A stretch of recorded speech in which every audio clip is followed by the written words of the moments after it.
Hope you're relaxed, because I'll be covering the most hated games of all time. I don't want to be responsible for raising your blood pressure. If you could, please subscribe and ring the bell. Also leave a like if you like the content.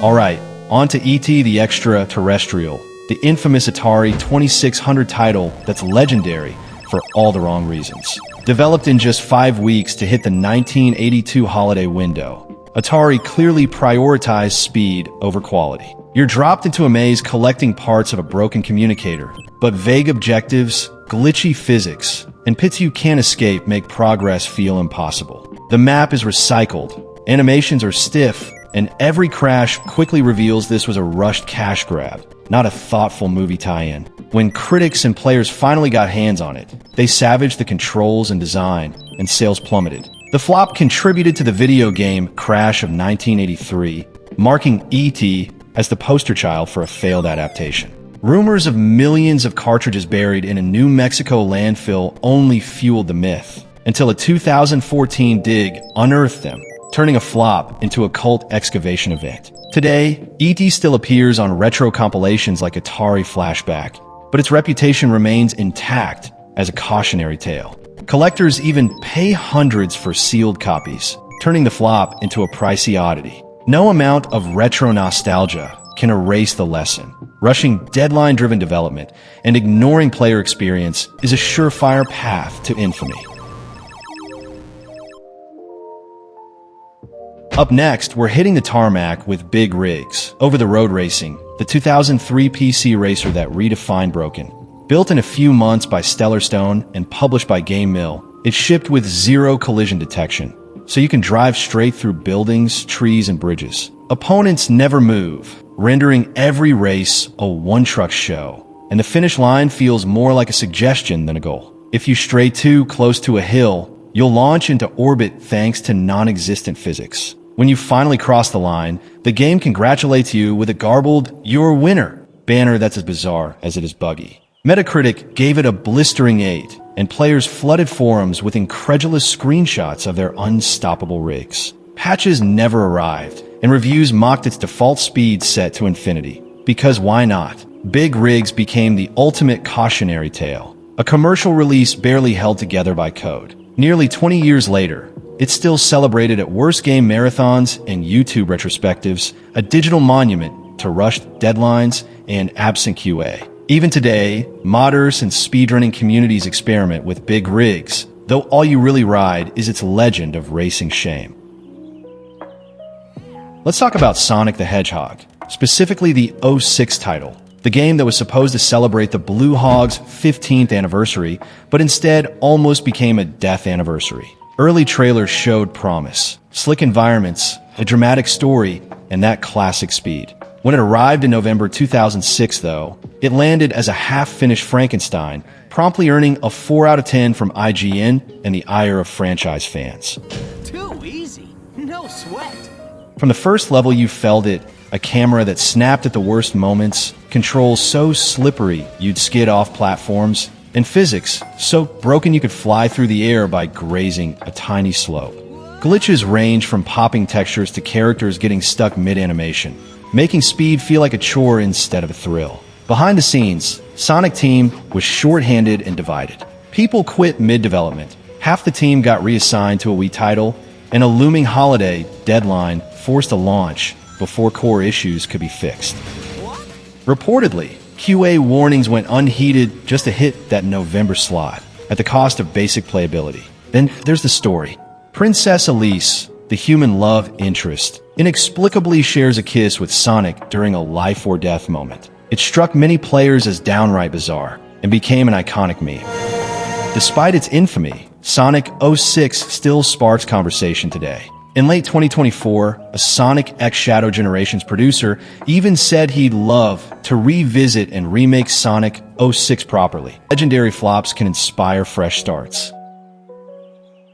Picture this, it's 1998, you pop an extreme paint brawl, billed as the first non-violent 3D shooter. What you get is a DOS game wrapped in a Windows installer, running on an obsolete build engine, and holy glitches. Your teammates barrel into walls, get stuck, or stand stock still. while enemies land every shot like perfect bots. Maps don't resemble real paintball fields. They're bland mazes with zero atmosphere. Practice mode literally dumps you in an empty map with no targets. The clunky UI stalls, feels unplayable, and performance chokes on modest PCs. Visuals were dated at launch and haven't aged a day. You can't tell friends from foes unless they're 6 inches away, and there's no online mode or actual objectives. Just a slurry of paint splats and a void. Legend has the dev team cranked it out in 2 weeks, and you can feel that rush timeline in every pixel. The only remotely extreme element is the headbanging metal soundtrack by Todd Duane, which ironically highlights how little fun the actual gameplay is. Critics were brutal. IGN gave it 0.7, GameSpot a 1.7, and PC Gamer later named it one of the worst PC titles ever. It somehow spawned 3 more sequels by 2002, none of which fixed the core flaws. Today it endures as a masterclass in how not to make a game, firmly cemented on every worst of list.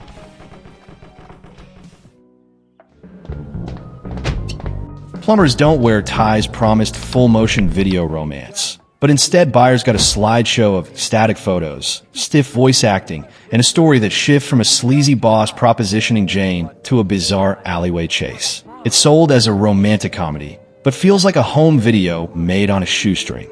Interaction is limited to DVD-style menu choices, 2 or 3 bland options at best, and only one moves the plot forward. Pick wrong, and you get snide narrator quips. Do girls actually like guys who are really aggressive? No real gameplay, just dead ends and cringe dialogue. Production values are laughable. Menus freeze, color filters flicker, and offensive stereotypes litter the script. Critics panned its nonsensical plot and awful acting.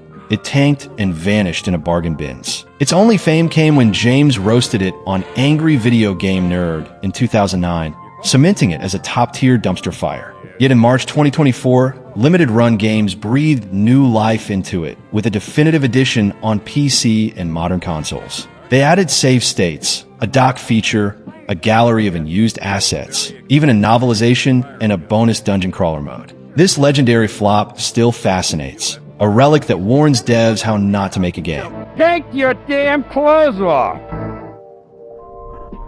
Let's dive into Drake of the 99 Dragons. When it hit the Xbox back in 2003, this cel-shaded shooter promised John Woo-style action and clever time-slow mechanics, but delivered one of the most frustrating adventures on the system.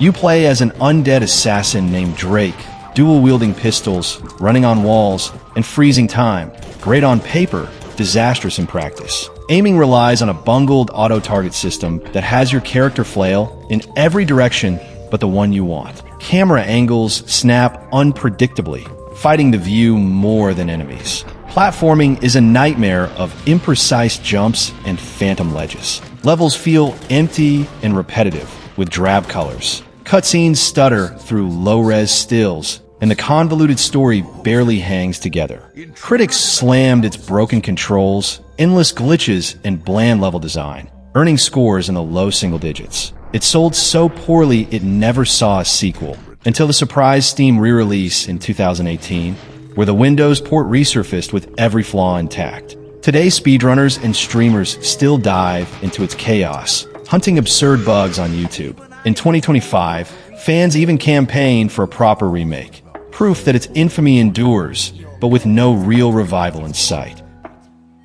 Next up is Custer's Revenge, an adult action game published by American Multiple Industries under the Swedish erotica banner for the Atari 2600 in November 1982. On its surface, it looks primitive. You move a nearly nude Colonel Custer left and right, dodge arrows or cacti, and when you reach an indigenous woman tied to a pole, you repeatedly press the fire button to, earning points each time you do that. Critics slammed it for its premise. Turning SA against a Native American woman into a scoring mechanic felt grotesque. Women's rights groups and Native organizations understandably didn't like it and staged protests, and some municipalities, including Los Angeles County and Suffolk County, banned its sale. Amid widespread boycotts, retailers pulled it from shelves by April 1983. Despite the outrage, Custer's Revenge sold about 80,000 copies, twice the sales of Mystique's other adult titles, cementing its place in infamy. It's routinely cited in worst games retrospectives and covered in exposés like Kotaku's Worst Game Ever feature. Even decades later, retro enthusiasts and archivists resurrected online, prompting renewed backlash. Its harmful imagery with playable versions found online prove its legacy of offense still resonates today. Lula 3D released in June of 2005 by CDV Software as the risque follow-up to Lula, the Smexy Empire. They advertised it with bounce-in booba technology and raunchy hijinks. But the final product was a bloated mess. You control Cornstar, turned heroine Lula as she hunts down kidnapped co-stars through uninspired levels. But stiff animations, low-res textures, and robotic facial models kill any immersion. Dual pistol shooting sounds fun until your bullets clip through enemies or walls. The camera's erratic pans slam into stale corridors littered with cardboard stand-ins. Platforming is infuriating thanks to horrid hitboxes, and mission design flips from webcam shows to cover shooter firefights with no narrative logic. Add frequent crashes triggered by simple movement, constant stuttering, and cutscenes rendered as blurry stills, and you've got a recipe for horror. Critics eviscerated it with Metacritic scores around 30 and placed it on endless worst ever lists. No patch ever addressed its core flaws. The only recent whisper came from a buried archive of Brutal Moose peeled back video review and cheap Steam bundles that dust off its infamy. Let's talk about Aliens, Colonial Marines, the game that promised a cinematic firefight with xenomorphs and delivered a glitchy mess. Released in 2013 after 6 years of hype, it was billed as a true sequel to Aliens, with Gearbox at the helm and a jaw-dropping E3 demo that had fans buzzing. But when it dropped, players were stunned, AI was broken, Xenos ran in circles or got stuck in walls, and the campaign felt like a low-budget fan mod. Turns out, much of the game was outsourced to Timegate Studios, and Gearbox allegedly prioritized Borderlands 2 instead. A single typo in the code even crippled enemy behavior. Tether instead of tether. Yep, that happened. The backlash was brutal. Lawsuits were filed over false advertising, and the game became a textbook case of over-promising and under-delivering. Even the story, meant to be canon, was incoherent and ignored key lore. Critics torched it, fans abandoned it, and Gearbox's reputation took a hit. And just last year, Gearbox was hit with layoffs after Embracer Group sold the studio, a quiet epilogue to one of gaming's loudest failures. Let's talk about Cyberpunk 2077, the game that went from Messiah to meme in record time.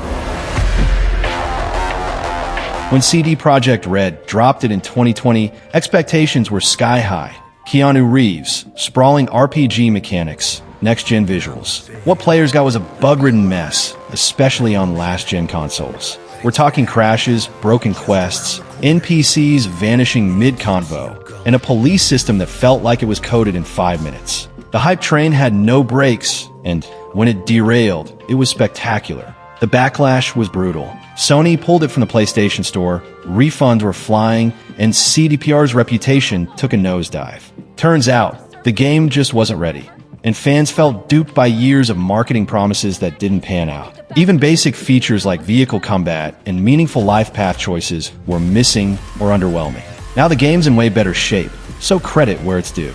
But this launch is something the devs will have to try not to repeat ever again.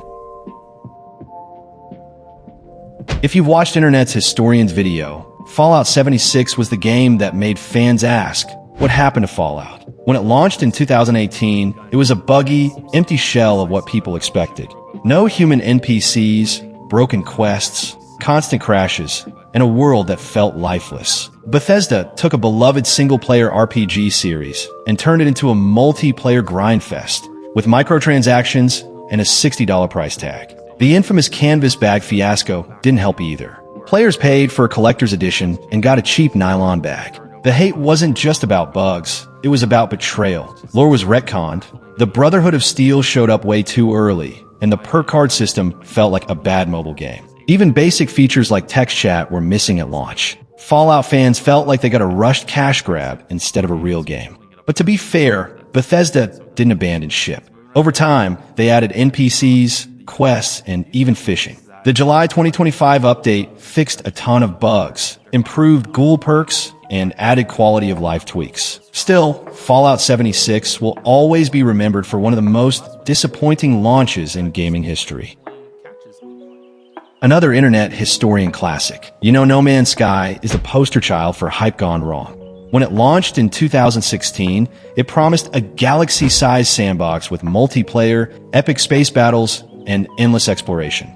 What players got instead was a lonely, repetitive grind with no real multiplayer and planets that felt copy-pasted. The devs, especially Sean Murray, had hyped features that simply didn't exist at launch, leading to accusations of outright lying. The backlash was intense. Refunds, memes, and a reputation crash that made No Man's Sky one of the most hated games ever.